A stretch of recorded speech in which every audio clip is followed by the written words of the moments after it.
What's up guys, JV2017 here, and today I'm sharing the patch notes for the new update 1.7 that just went into beta on Steam.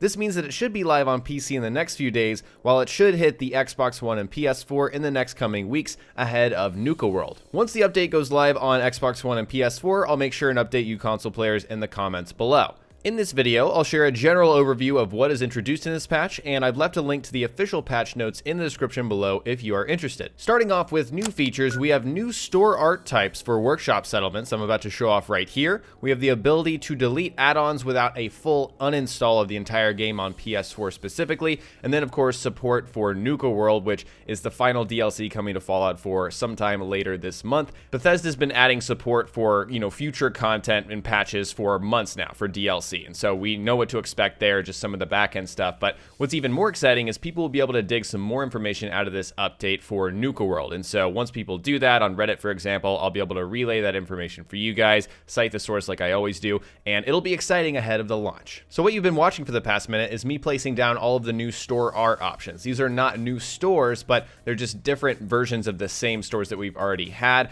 and they're kind of nice. They're more clean, and they're all labeled, and also they snap together. All these counters can snap together, so you can snap some bar counters together, some weapon counters. Everything can be nice and organized, and if you assign people, they will just stand behind it in a nice organized fashion. Also, the emporiums are the ones with the glass, and you can actually place items in the glass. So if you want to make a really cool, legit looking trading area, you can certainly do that with these new items. That's it for new features. Now let's go into the fixes part of the video, which there are a ton of. I've actually listed all of them in the video, so you're not missing anything by just watching this instead of going and looking at the notes. So for general fixes, as always, we've got stability and performance. That's a general thing that they always do. But also we have vendors offering larger shipments of specific shipments of materials. So we have ceramic, copper, rubber, steel, and wood. You can now find large shipments of those. And so, for example, I went to Diamond City here, and you can go to Myrna here. She will have large shipments of steel and wood, 250 in fact. So if you want to come here, if you don't want to use mods or cheat, for example, you can come here and buy a large shipment of materials from her. They also improved picking up and placing down objects, and this is not in Workshop, this is literally out in the world. Like you pick up a pencil, for example, they improved that. Not sure why, but hey, that's an improvement there. And then also companions would randomly unequip their clothing after fast traveling. That issue has been fixed. They fixed an issue where animations were not loading properly after reloading a save, and also a dog armor issue with dog meat not equipping properly. That has been fixed now. Bethesda also fixed an issue with DLC add-on objects not scrapping or storing properly. So if you were doing that and noticing something was going wrong, that should be fixed now as well. Apparently Sturgis and Mama Murphy had a rare issue where they would stop moving for whatever reason, but apparently that has been fixed now. And also there was a snapping issue with the Surgery Center in Workshop, which relates to the Vault-Tec Workshop DLC pack. So if you had that issue trying to snap that together, I had some issues with those objects overall, so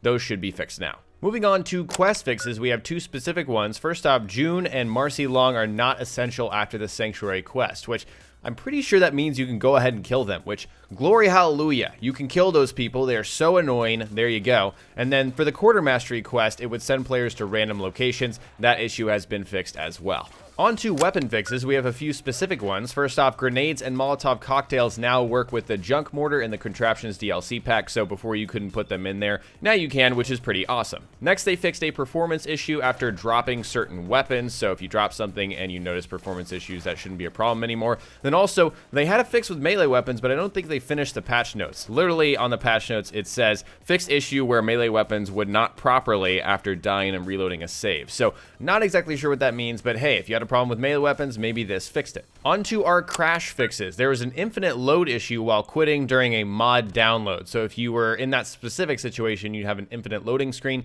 You shouldn't run into that problem if you run into that sequence of events once again. And also, when you're investing in a store while trading, there was a crash rare issue there. So if you crash during that, you shouldn't experience that problem anymore. The final group of fixes relates to mods, and there are several fixes, so we're going to go through each of them one by one here. First off, they increased the number of mods that can be paged through on the mods browsing menu, so you can browse more mods more quickly, which is really nice. They fixed an issue where mods images would stop being displayed while scrolling through the mods menu, so sometimes it loads, sometimes it doesn't. I know, specifically what they're talking about here, so hopefully that issue has been resolved now. Also, the disable all mods option now works properly when you're offline, so you can actually use that while you're offline. Now any NPCs that were changed with a mod should update properly, like with hairstyles. So if you have a new hairstyle that you have in the game, that should update properly with the NPCs, which is nice. And also they fixed an animation error related to changing NPCs with mods, once again, who have died. And so if you reload a save without the mod activated, that would cause an issue. Now that shouldn't be an issue anymore. They've also fixed an issue where sneaking would cause the player to turn invisible while running mods, and I'm pretty sure I ran into this issue specifically. I've ran into a lot of issues with my player being invisible for no particular reason, and so I'm glad they've worked to at least solve that with mods. Next, master files no longer automatically sort above plugins in the load order menu, so you won't see those master files above.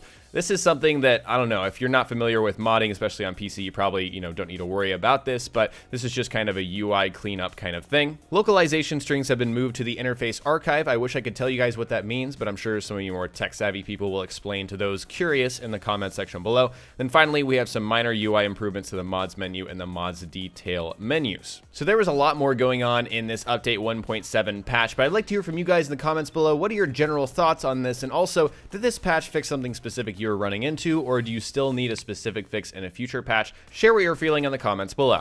Alright guys, today I shared the update 1.7 patch notes for Fallout 4. Next time we will cover more Fallout on my channel, so stay tuned for Fallout 4 tips and tricks videos. If you learned something new or enjoyed this video, remember to hit that like button, I would really appreciate it, and don't forget to subscribe for more DLC coverage, my survival mode live streams, Bethesda.net mods, and general tips and tricks videos. Talk to you guys next time. Peace!